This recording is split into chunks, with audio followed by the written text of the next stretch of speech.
Vamos a dar inicio a esta primera clase del curso de obstetricia. Antes quería darle la bienvenida al desarrollo de este curso. Pasa muy rápido, como han hecho pediatría así tan rápido, este módulo va a ser muy rápido. La clase que estuvo programada por el día es, pero antes quería hablarles sobre la calendarización de las prácticas que ya los envié a la delegada y por tanto ustedes también lo tienen.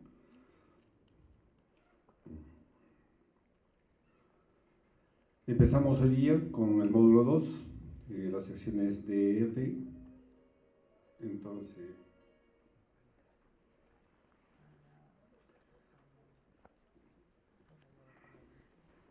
la distribución de grupos también ya nos hemos hecho llegar. Cada grupo rota por cada fase con un docente distinto. Igualmente, ustedes ya tienen la distribución de los docentes y los grupos. Hemos tratado de hacer unas guías prácticas para que todos los docentes hablen el mismo idioma, en otras palabras. En esta fase tenemos que ver el llenado de historias clínicas perinatal, embarazo de alto riesgo, tenemos que tocar lo que es atención prenatal, tenemos que tocar el esquema de inmunizaciones durante el embarazo, dieta y suplementos vitamínicos durante la gestación, principios básicos con el uso de medicamentos durante la gestación, qué medicamentos no podemos usar o qué sí, manejo de las molestias propias de la gestación, actividades durante la atención, qué actividades realizamos durante el control prenatal. También es importante revisar la preparación de psicoprofilaxis en la gestante. Lo llamativo, en esta fase vamos a desarrollar 3 seminarios. En estas 3 semanas que tenemos, vamos a desarrollar un seminario. El primer seminario es inmunología del embarazo, el segundo es endocrinología obstétrica y el tercer seminario es drogas y embarazo. Para la segunda fase, rotamos con un nuevo docente. En esta fase vamos a ver lo que es la atención del parto, la evaluación del bienestar fetal, las pruebas que se realizan intraparto, las condiciones de la hemorragia postparto, instrumentos para la vigilancia del parto, partograma, curvas de alerta, inducción o estimulación con oxitocina, el alumbramiento dirigido, el puerperio, en general todo el puerperio. En esta segunda fase desarrollamos 2 seminarios, las complicaciones quirúrgicas en el embarazo y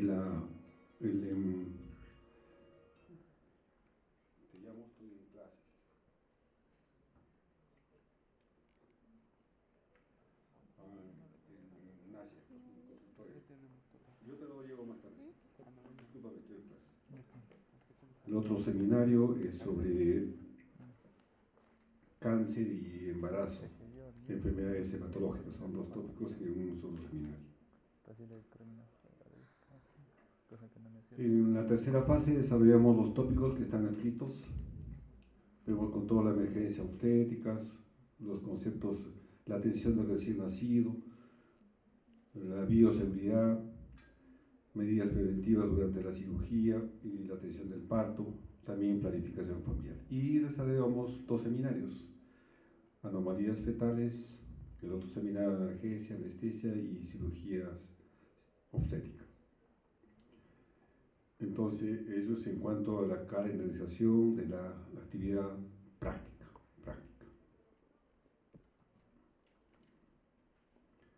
Durante el desarrollo del seminario, recomendaciones. ¿Qué se evalúa en un seminario? Un seminario es como cualquier seminario de cualquier tema, es una reunión de expertos. Entonces, cada alumno que tiene determinado un tema tiene que revisar, preparar la exposición y presentarlo.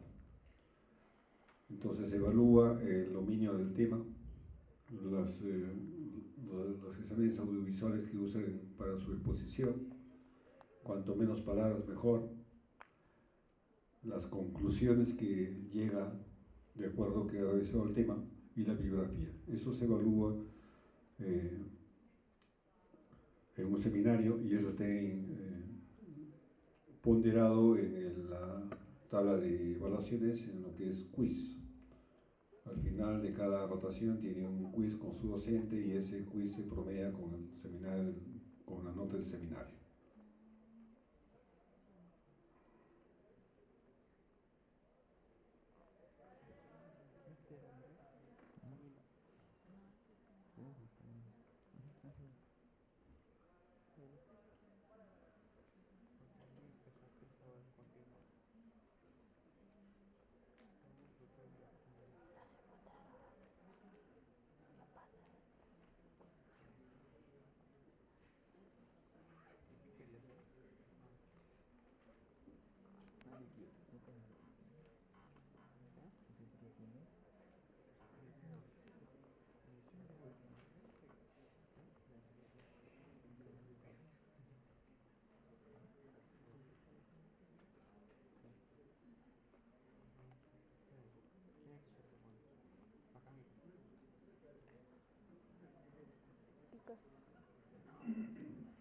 Ahora vamos a hablar sobre las generalidades del embarazo.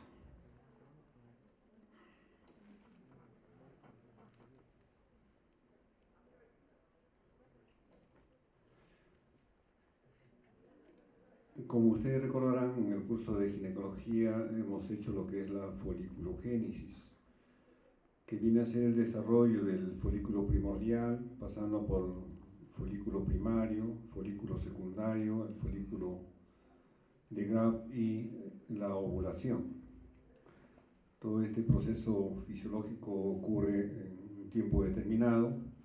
Una vez que sale el folículo maduro, rápidamente es captado por el pabellón, de la trompa tubaria, y se produce la unión del óvulo con el espermatozoide en el tercio externo de la trompa.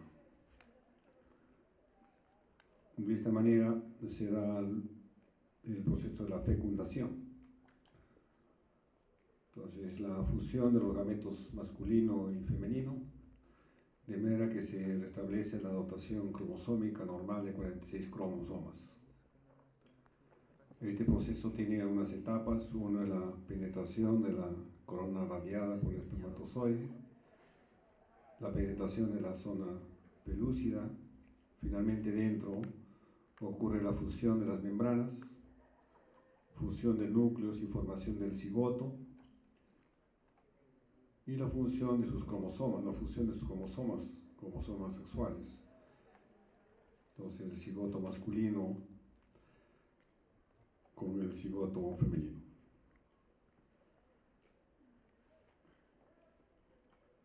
Como están viendo acá en la lámina,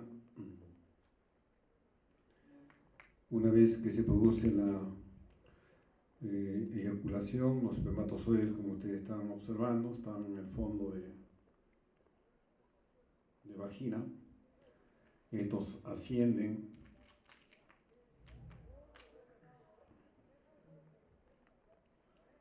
a través del cuello uterino. No tengo un cursor, no puedo manipular.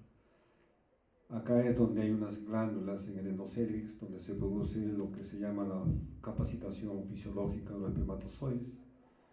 Se nutren, toman algunos nutrientes, hace que el espermatozoide siga su camino hacia la trompa. Entonces, unos van por las dos trompas, pero unos llegan donde se encuentra el óvulo.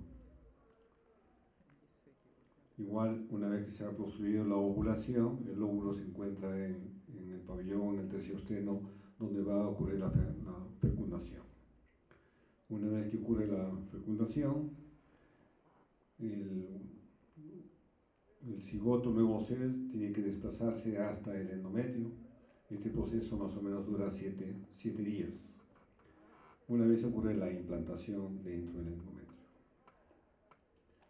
Rápidamente, entonces, después de la fecundación, surge un proceso de división, desarrollo, blastocito. Después pasa primero del cigoto, pasan a 2 células, 4 células, 8 células, hasta que llegan al estadio de blastocisto. En este estadio es donde se produce la implantación. El blastocito es un embrión que tiene entre 5 y 6 días de desarrollo, con una estructura celular formada por más de 200 células. Una vez que se implanta, el blastocisto rápidamente desarrolla, y vemos acá un feto, embrión, denominamos de 6 a 8, de 8 semanas para adelante ya lo denominamos, se denomina feto. Entonces acá el embrión sigue creciendo rápidamente, ya su cabeza es mucho más grande, como están viendo en la lámina, que el resto del cuerpo. Prácticamente ya toma la forma de un futuro bebé. El tamaño del embrión es en unos 13, 18 milímetros y puede pesar unos 3 gramos. A las 12 semanas de desarrollo del embarazo, el desarrollo y el crecimiento del feto avanzan con rapidez. El feto se encuentra prácticamente formado por todos los miembros y órganos, como están viendo también en la lámina. El feto mide en este estadio alrededor de 10 centímetros, desde la coronilla hasta las nalgas, y pesa aproximadamente 50 gramos. A las 16 semanas, como ustedes ven, mide aproximadamente de 11 a 13 centímetros, un feto grande, y puede pesar entre 80 a 100 gramos. Su cabeza es aún grande en relación al resto del cuerpo. En todo este proceso, lo que ustedes tienen que ver es que hay una comunicación, la comunicación materno-fetal. Este es el vínculo de apego afectivo y emocional, forma parte del proceso biológico natural del embarazo. La naturaleza prepara los lazos de cada ser vivo para vivir.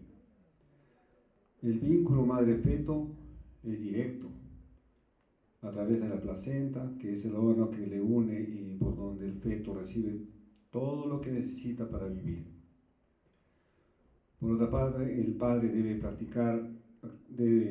participar activamente en el proceso de comunicación a través de la madre. ¿De qué manera? Puede ser haciéndola sentir segura, que su esposa se sienta querida y respetada. Estos vínculos emocionalmente se traducen en un desarrollo normal del embrión o el feto. Los padres tienen la responsabilidad y la capacidad de crear un medio intrauterino óptimo, con un adecuado vínculo del apego afectivo emocional. O sea, responsabilidad antes de programar un embarazo, tienen que estar saludables, tanto la mujer como el varón. De esta manera creando un lugar donde va a sentar el feto saludable para el feto. El diálogo molecular comienza desde el inicio de la concepción. Y mientras el embrión, como les había dicho, recorre toda la trompa de falopio en su camino hacia la implantación, envía avisos moleculares de su presencia a la madre. Y la madre responde, aportando factores nutritivos para el embrión y también orienta su desarrollo, su recorrido, animándole en todo momento a crecer y seguir viviendo. Es algo maravilloso. Se establece el primer diálogo molecular y ambos se preparan a pasar los 9 meses de vida en simbiosis. El diálogo molecular natural de la madre con la mitad paterna del hijo. Por medio de este fenómeno natural, el embrión, que es extraño al organismo de la madre, libera desde los primeros días sustancias que desactivan las células maternas que deberían generar las defensas correspondientes. En este proceso, el hijo envía señales a la madre y a través de la comunicación entre el embrión y los tejidos del útero materno, tiene lugar una serie de procesos relacionados y precisos para crear una tolerancia inmunológica. La madre reconoce a su hijo como alguien distinto de ella porque una mitad es de él y otra del padre, pero sin señal de ser un peligro. Por eso son dos vidas en simbiosis. Asimismo, los fetos en desarrollo sienten, aprenden, recuerdan y son capaces de responder a los estímulos y tienen una comunicación constante con su madre. Hay una interacción bioquímica entre la madre y el feto a través de la placenta, y que este es un órgano de intercambio complejo. Algunas generalidades de lo que es la atención prenatal. La atención prenatal organizada debe ser oportuna, debe identificar los factores de riesgo que puedan comprometer la salud de la madre o del feto, a fin de disminuir la mora y mortalidad prenatal, disminuir la mora y mortalidad materna. El control prenatal inadecuado conlleva mayores tasas de partos prematuros, retardos del crecimiento intrauterino, fetos con pequeño para la edad gestacional y mayores tasas de infecciones y de mortalidad materno-perinatal. Para estudiar si los controles prenatales son adecuados o inadecuados, se han creado varios índices, siendo el de Kirchner el más utilizado. Este índice combina la edad gestacional, el tiempo de la primera visita prenatal y el número total de visitas, y agrupa a la paciente en 3 categorías de acuerdo a sus controles prenatales: un control prenatal adecuado, un control prenatal intermedio y un control prenatal inadecuado. Por otro lado, la tasa de control prenatal inadecuado sigue siendo elevada en nuestro medio. No se puede hablar de efectividad cuando la gran mayoría de gestantes acuden por primera vez al control prenatal pasado el primer trimestre. Esto ocurre generalmente en comunidades lejos de las ciudades, donde cuando vayan a hacer ustedes seguro, más bien tiene que hacer una captación de gestantes, tienen que proyectarse, salir del centro y buscar a estas gestantes que a veces llegan muy tarde, solamente llegan al parto al centro de salud. La atención prenatal inadecuada, el índice de Kirchner, fíjense que hay un control inadecuado alrededor del 12%, ¿dónde? En Estados Unidos. Nuestro medio ya se imaginan. Entonces, también sería un buen tema de trabajo de investigación y demostrar en nuestro medio cuál es el índice de control prenatal en nuestro medio. La eficacia de la atención prenatal, entonces, es un sistema coordinado durante la gestación, durante el parto y el puerperio.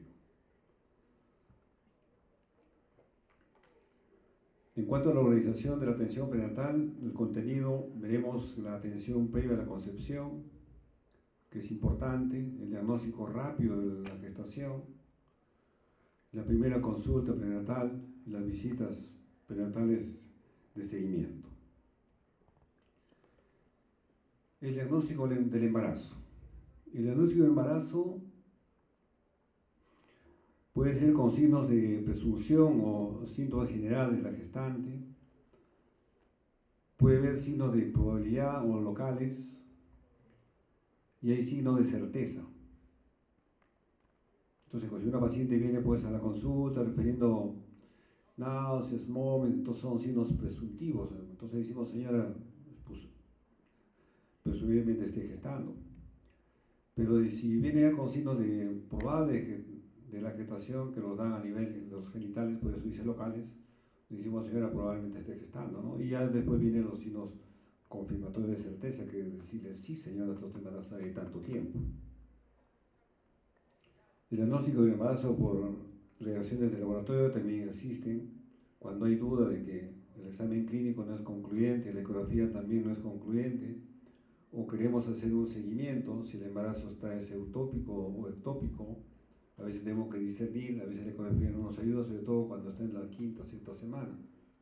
A veces todavía no hay embrión, apenas solamente hay saco, entonces nos ayuda mucho el diagnóstico laboratorial.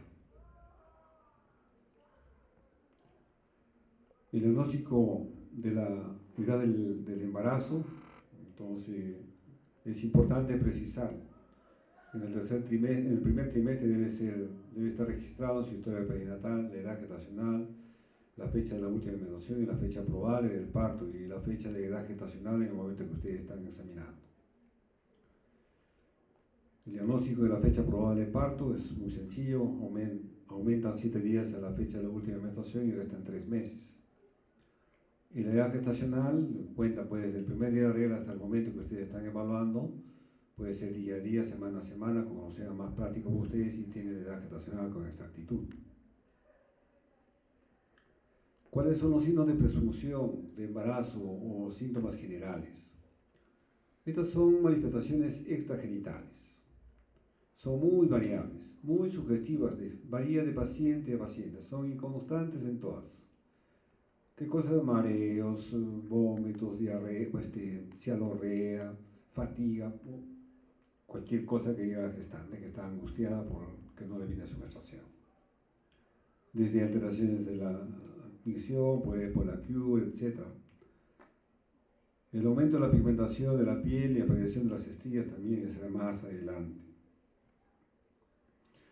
Y los signos de probabilidad o locales son la falta de menstruación. La paciente generalmente consulta, viene por retraso menstrual.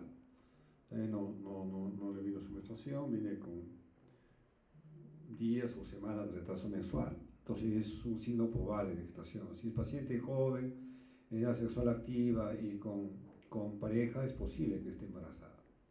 Pero si una paciente, por decir, de más de 40 años, niega relaciones sexuales, entonces es un poco improbable que sea una gestación, un retraso menstrual de otra causa.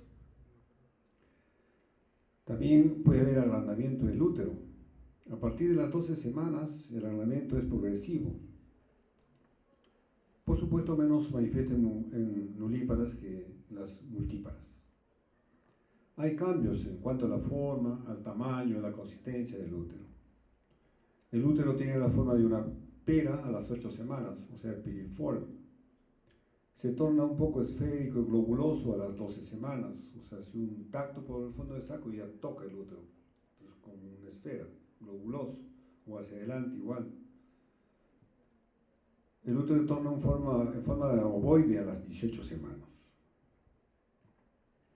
Hay algunos signos probables o locales de gestación. Uno es el signo de Chaui, que viene a ser la coloración violácea de la mucosa de la vagina y de la vulva y en el cuello también en el cervix. Nos pone el espéculo, ve una coloración cianótica, azulada en el fondo de vagina, que también se ve con la paciente que usa anticonceptivos mucho tiempo, también ven esa coloración, pero estamos acá corroborando con una paciente que viene con retraso menstrual.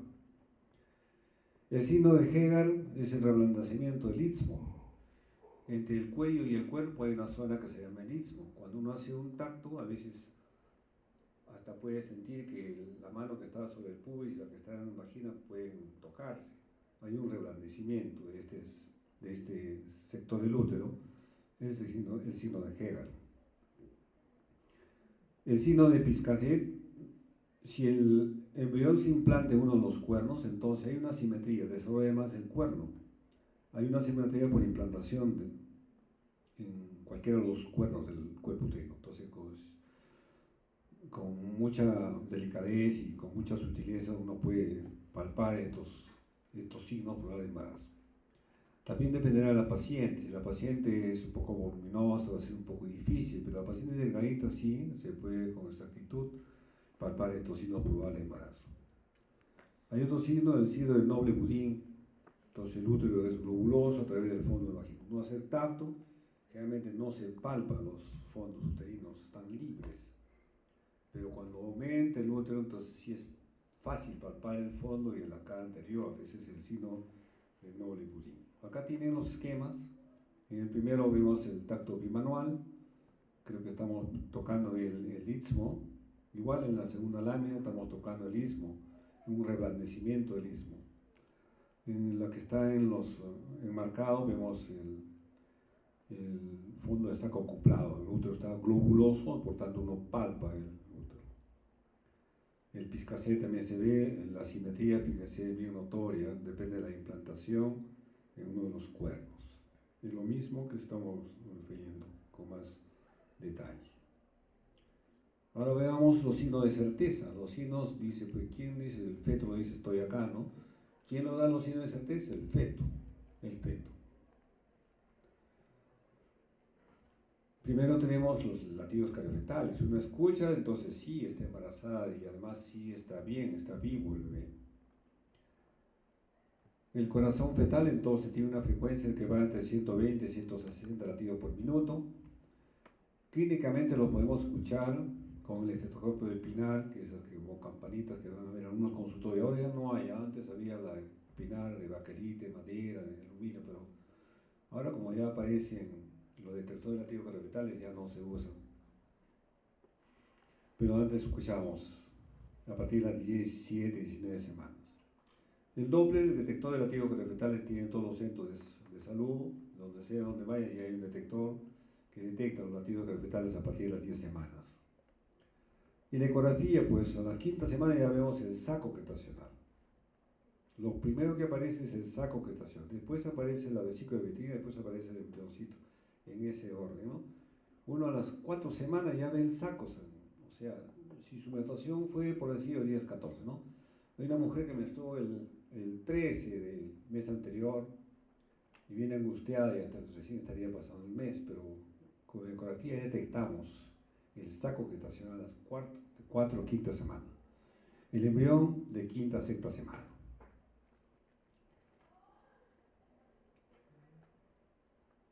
Los movimientos fetales también, uno examina a una paciente con un abdomen, puede visualizar los movimientos a través de la piel materna, o puede poner la palma de la mano en la barriguita de la gestante, también puede detectar los movimientos fetales. Estos son con mayor actividad entre las 28 a 34 semanas. Son percibidos por la mamá o por la madre a partir de las 16 semanas, 18 semanas. Demora un poquito más en percibir en la primigesta, lo percibe entre 18 a 20 semanas. Una disminución de menos de 10 movimientos por día puede indicar un bienestar fetal alterado. Eso tenemos que educar a la gestante, señoras, huevitos se mueven, no se mueven, siempre tienen que ver los movimientos fetales. Es una prueba de bienestar fetal también saber que los movimientos están bien. En la palpación abdominal podemos ver el tamaño, la consistencia y la desviación del útero grávido. Podemos delimitar el feto, la situación, posición, presentación, la maniobra de Leopold nos permite ver la situación, la palpación y la presentación. También podemos detectar los movimientos fetales. El peloteo abdominal, entonces a mitad del embarazo, entonces se puede ver el peloteo, producido por los movimientos pasivos del feto, se mueve rápidamente, se mueve. Por otro lado, las contracciones de Barson-Hill son contracciones que están presentes durante todo el embarazo, todo el embarazo. Entonces estas son indoloras a intervalos irregulares. Esas son unas gestantes que vienen angustiadas, que tienen contracción. Entonces tenemos que explicar a la paciente. La barriguita, el útero es un órgano dinámico, explicarle, dinámico. Se contrae, se relaja, pero no debe doler. Si se contrae el abdomen o la barriga y duele como cólico, entonces eso sí es una contracción patológica. El crecimiento uterino también es el útero normal, pues cuando uno en el estadio preconcepcional pues tiene una dimensión de 7 centímetros de longitud, antero pues 30 y un transverso 4 centímetros, eso está estandarizado. Pero a las 8 semanas el útero crece el doble de su tamaño normal. A las 12 semanas crece 4 veces si comparamos estos tamaños del útero. A las 16 semanas el fondo uterino está entre la sínfisis pubis y la cicatriz umbilical. Y a las 20 semanas el fondo uterino está a nivel de la cicatriz umbilical. Entonces, esto nos ayuda mucho. Si la paciente nunca precisa su edad, su fecha de última menstruación, o por alguna razón no estaba menstruando y viene ya con la barriguita de estas, entonces gestando, y si le encuentran el fondo uterino a nivel de la cicatriz umbilical, pues está con 5 meses de gestación aproximadamente. Si está al borde del pubis, 12 semanas. Si está entre el pubis y la cicatriz umbilical, 16 semanas. semanas. Son datos clínicos, detalles que les sirven a ustedes para ver en estas situaciones, cuando el paciente no refiere la última menstruación. A veces que están usando inyectables que se ponen cada 3 meses, no menstruan.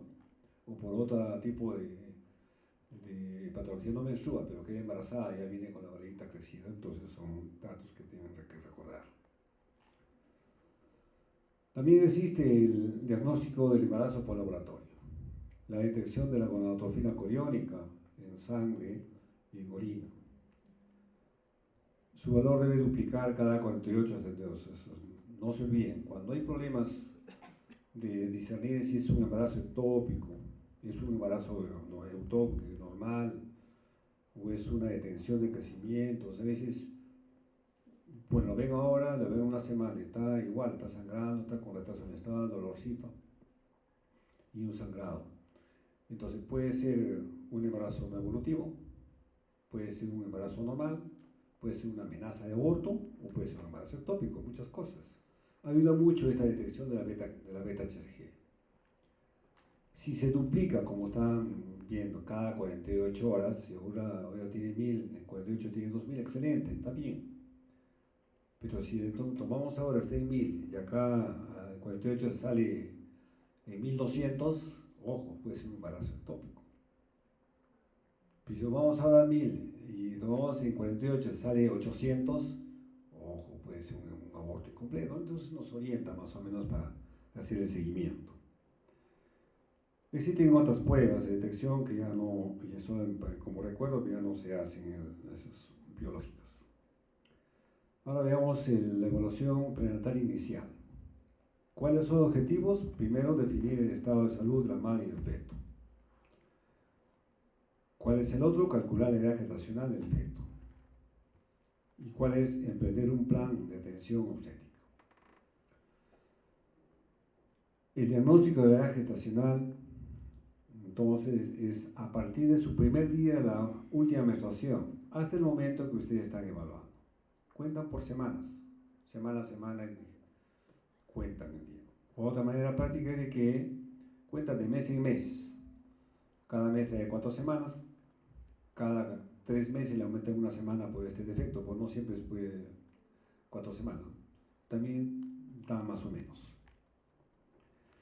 El diagnóstico de la fecha probable de parto es la duración de 280 días más menos 14 días después de la última menstruación, o 40 semanas más menos 2 semanas. Hay varias reglas, la más conocida es la Nayeli. Entonces, el primer día de la menstruación se agrega 7 días y se restan 3 meses. La otra, igual, es el primer día de la regla, se agregan 10 días y se restan 3 meses. Sale más o menos parecido. Siempre que sea un diagnóstico diferencial con el embarazo.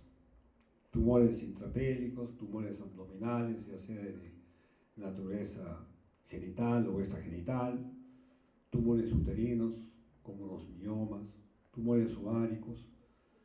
El hematometa también aumenta un poco el tamaño del útero, sobre todo en pacientes mayores.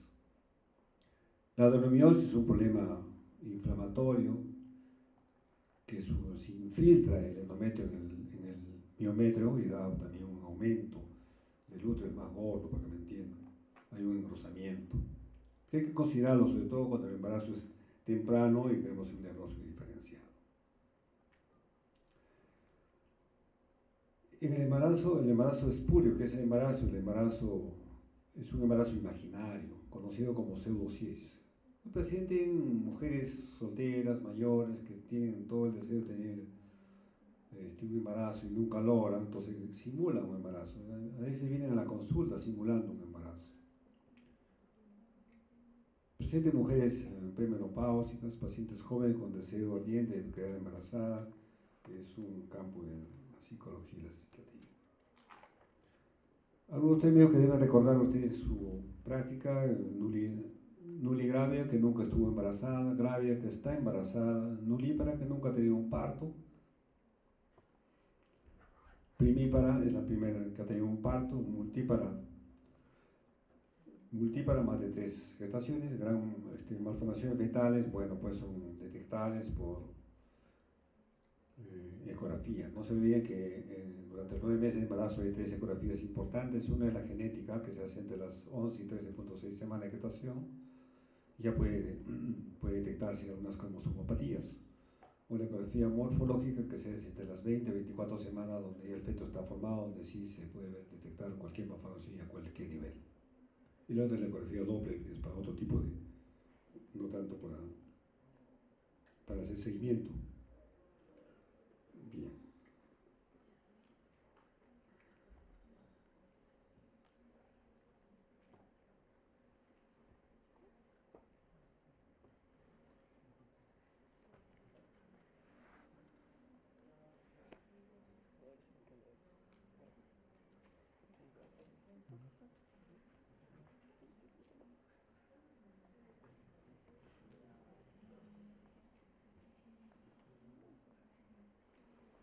Bueno, ahora vamos a ver la historia clínica perinatal. La historia clínica perinatal es un instrumento que permite registrar en forma sistemática los datos expresados por la paciente, que padece un proceso mórbido, y también los observados por el profesional, o sea, no solamente lo que dice el paciente, sino uno lo que tiene que recoger todos los datos. Desempeña un papel fundamental en la calidad de atención médica y es vital en la interrelación entre los diferentes niveles de atención. Es un documento médico legal, además. Son documentos que en determinado momento adquieren un valor probatorio. O sea, no solamente esta historia perinatal, cualquier historia clínica es un documento médico legal. A veces es un instrumento salvador para el médico. Nosotros, ustedes en el futuro siempre están expuestos a esta situación que puede haber por cualquier contingencia, involuntaria por supuesto. El Ministerio de Salud, mediante una resolución del 26 de diciembre de 1994, crea las normas técnico-administrativas para la atención integral de la salud materno-perinatal. En este documento se determina el uso del sistema informático perinatal, esto es un texto, desarrollado por el Centro Latinoamericano de Perinatología y Desarrollo,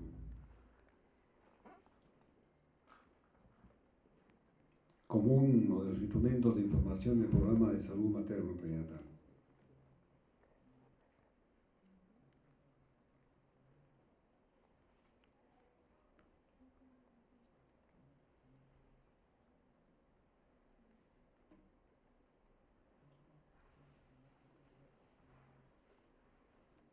Entonces, el sistema informativo perinatal es uno de los componentes del sistema, es la historia clínica perinatal base, modelo de utilidad de los servicios de salud materno y perinatales de todos los establecimientos de salud. Todos los establecimientos de salud tienen esta historia clínica.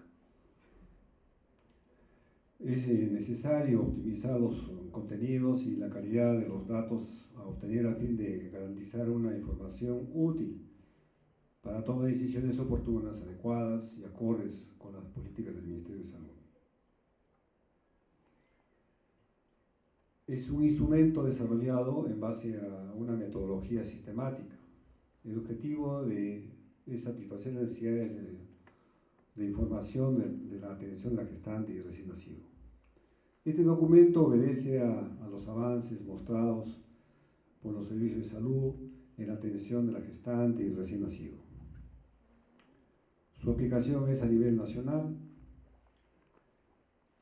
y se cuenta con el personal profesional debidamente capacitado para recoger toda la información y subirlo al sistema.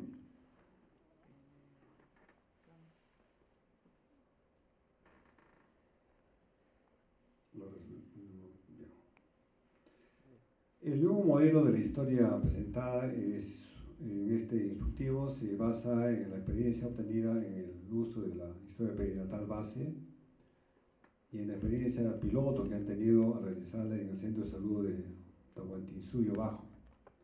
Es un establecimiento que pertenece a Lima Norte. La primera página se presenta la cabecera y las dos secciones. Eso han tenido que hacer bien en sus prácticas. Los que han tenido desde ayer han tenido que hacer historia clínica, llenar, recoger datos, para conocer mejor la historia. En la primera hoja está pues la afiliación y los antecedentes de la madre. Toda la afiliación, su edad, su dirección, estado civil, religión, etc. Y los antecedentes obstétricos, o antecedentes personales, antecedentes familiares que el paciente tenga que pueda ser útil para la evaluación del embarazo actual. Datos basados en el embarazo actual, entonces está la fecha de la última menstruación, la fecha probable de parto, si ha tenido abortos, si ha tenido partos, si han sido partos normales o han sido partos operatorios o ha terminado en aborto, etc. Todos los datos. Y en la segunda página se presentan los espacios respectivos para el registro de los controles prenatales. Debe ser como máximo 9 controles. Ahí tenemos llenados los datos por fecha. Incluye un casillero para anotar las observaciones principales del control prenatal, un casillero para colocar medicamentos importantes, específicos en el control prenatal, patología materna, con el CIE-10, todo está, en la última página está toda la patología con el CIE-10, con fecha y diagnósticos de enfermedades o eventos que ocurrieron a la gestante. Un listado de las principales y frecuentes patologías relacionadas con la gestación, el parto o el puerperio. En la tercera página se tiene 4 secciones referidas al parto, cómo fue el parto, la característica del parto o de si terminó en aborto. Los datos del recién nacido, las condiciones de salud del recién nacido, el puerperio. Igual un listado de las principales y frecuentes patologías relacionadas con el recién nacido. Ese es el modelo de historia clínica, la última hoja. Finalmente, la última página presenta las siguientes secciones: egresos o reingresos que ha tenido la paciente, indicaciones del alta, en el momento que sale después del parto, una epicrisis de la atención de la paciente, su estadía hospitalaria, un listado con los códigos de las indicaciones principales de parto, operatorio o inducción o las medicaciones con sus respectivos medicamentos. Acá tienen la historia clínica que entre ayer y hoy día es la tarea de la práctica de esta historia clínica.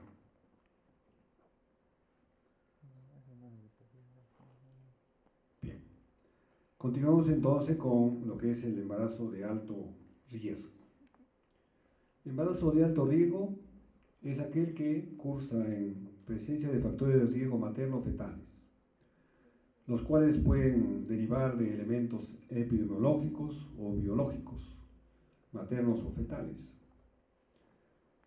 haciendo de esta un embarazo cuyo pronóstico materno-fetal es peor el que de un embarazo normal. Es un factor de riesgo. Este grupo, al que se le denomina alto riesgo, presenta múltiples factores con un potencial de daño sobre el feto y la madre, que condiciona un aumento de mortalidad materno-fetal. Se estima que entre un 10 a 20% de los embarazos tienen factores de riesgo, y estos contribuyen además en un 80% de morbilidad y mortalidad materno-perinatal. El enfoque de riesgo. Un factor de riesgo se define como aquel que directa o indirectamente contribuye a que se modifique el desarrollo normal del feto, a que se compromete el estado materno o ambos. Como están viendo acá en las imágenes, el tabaquismo, un cáncer de mama o un tratamiento quirúrgico y quimioterápico constituye un factor de riesgo. O el mismo embarazo múltiple también constituye un factor de riesgo, no es igual que un feto único. Entonces se define como un embarazo de riesgo aquel que presenta un riesgo estadísticamente elevado de accidente perinatal por sus condiciones generales, antecedentes o anomalías que aparecen durante el embarazo. Este concepto afecta tanto a la madre como al feto. Claro que la identificación temprana de los factores de riesgo puede prevenir o modificar los resultados perinatales desfavorables. La valoración del riesgo es un proceso dinámico. Se puede incrementar o se puede disminuir o mantener sin variaciones. De ahí la necesidad de utilizar una evaluación continua de estos pacientes. El riesgo relativo es el grado de asociación que expresa el número de veces que el daño aparece en una persona que presenta el factor. El conocimiento del valor del riesgo relativo es importante para la atención directa de una gestante determinada.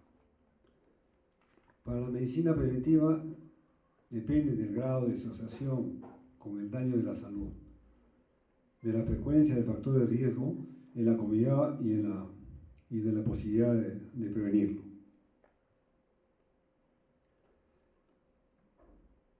La relación de un factor de riesgo determinado con un daño concreto puede ser de tres tipos.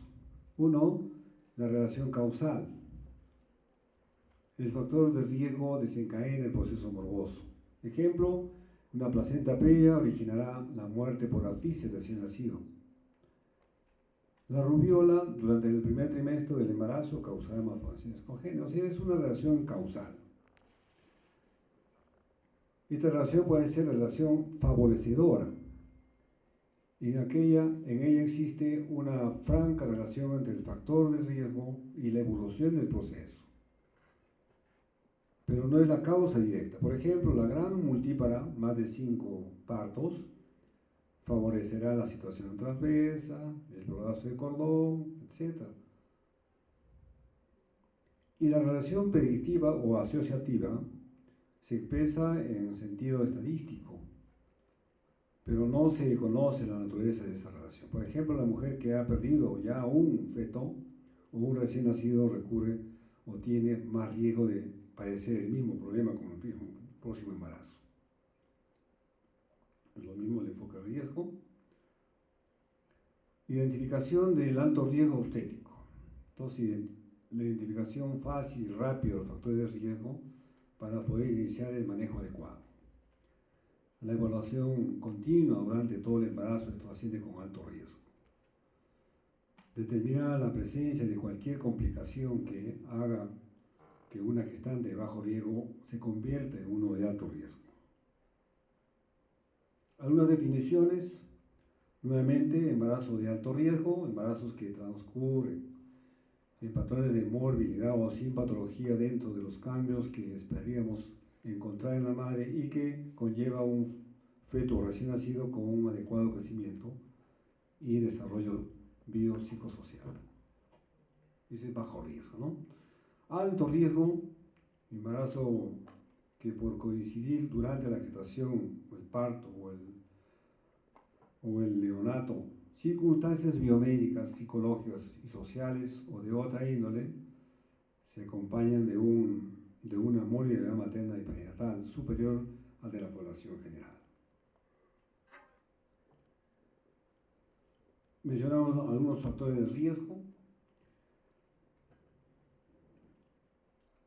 La característica o circunstancia identificable que se asocia con un riesgo normal de poseer, desarrollar o especialmente afectado de forma desfavorable con una enfermedad. Cada factor de riesgo tiene un impacto, prevalencia y complicaciones específicas con la madre, el feto o ambos. Psicosociales, el estrés psicosocial aumenta la posibilidad de resultado perinatal desfavorable en un 80% para complicaciones obstétricas, un 44% para complicaciones neonatales, la ansiedad, el soporte familiar inadecuado, etc. Antecedentes médicos, hipertensión, preeclampsia, etc. Antecedentes productivos, tratamiento por infertilidad, evolución de la embarazo actual. La gestación es un proceso dinámico, como había dicho anteriormente. Un factor de riesgo puede identificar en algún momento del embarazo o puede persistir. Bajo riesgo, ya hemos repetido. Controles generales en gestaciones de alto riesgo. La primera consulta debe ser una buena anamnesis, la afiliación, los antecedentes familiares, antecedentes personales, obstétricos, ginecológicos de gestación, los exámenes laboratoriales, sobre todo si tiene algún antecedente patológico. Entonces, solicitar interconsultas a lo que corresponda, nutricionistas, psicólogos, genetistas y otros especialistas, de manera que se pueda mejorar. Consultas posteriores, entonces la frecuencia de cada visita y la exploración complementarias vendrían determinadas por el tipo de enfermedad y por la severidad de la misma. Siempre habrá que controlar el peso de la paciente. En cada control la presión arterial, los latidos cardiofetales, los movimientos fetales, la altura uterina, la detección de actividad uterina. El examen vaginal, el tacto vaginal, se indica siempre en la primera consulta, además de la exploración con un espéculo. Siempre poner el espéculo, descartar infecciones que pudieran ser intercurrentes con la gestación. Cuando esté indicado valorar cambios en el cuello, si la paciente presenta actividad uterina o antecedente de un parto prematuro, tenemos que evaluar las condiciones, las características del cuello, descartar un cuello corto o una cervicometría, con una cervicometría. Periódicamente, de acuerdo a la presunción del riesgo, se utilizarán ecografías para evaluar el desarrollo y bienestar fetal, estimar el peso y el volumen de líquido amniótico. Riesgo reproductivo, unas palabras, es la identificación, registro y análisis de los factores que puedan predisponer o condicionar un evento que aumente el amor y la mortalidad materna. Riesgo reproductivo. Está relacionado con la preparación preconcepcional, si el feto se encuentra durante el embarazo, la parte obstétrica, y sobre todo en los primeros días de nacimiento del feto. Se conoce como riesgo preconcepcional a la probabilidad que tiene una mujer no gestante de sufrir daño, ella o su producto, durante el proceso de reproducción, condicionado por una serie de factores, enfermedades o circunstancias únicas o asociadas que puedan repercutir desfavorablemente con el binomio durante el embarazo, parto, puerperio. El riesgo puede ser de carácter biológico, psicológico y social.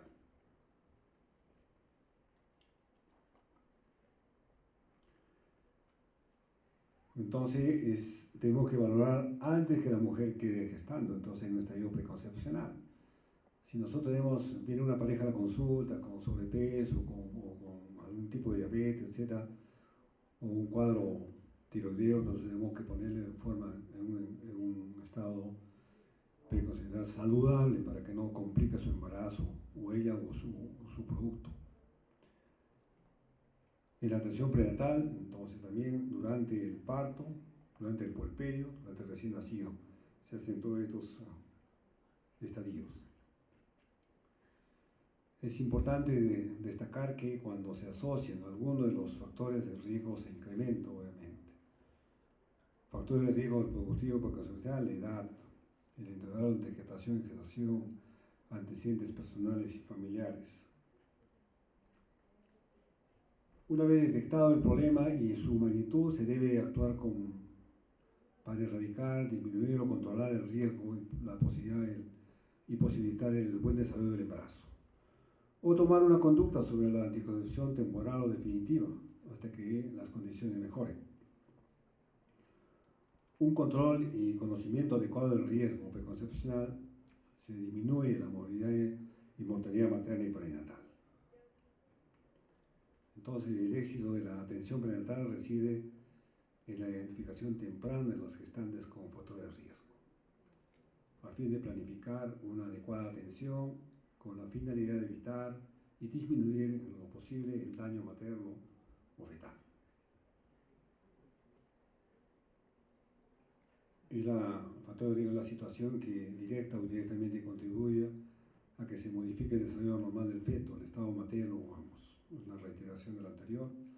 La identificación temprana y atención adecuada puede prevenir o modificar los resultados vegetales orales. Igual, reiteramos lo que hemos dicho anterior, y la valoración de riesgo es un proceso dinámico, también lo hemos dicho, puede incrementar, disminuir o mantener sin variaciones. De ahí la necesidad de una evaluación continua de la gestante.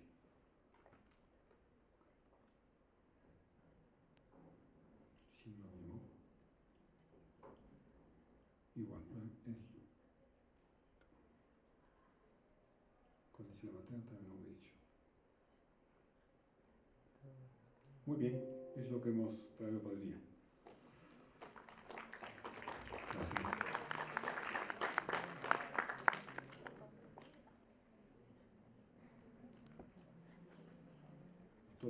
¿Quién continúa?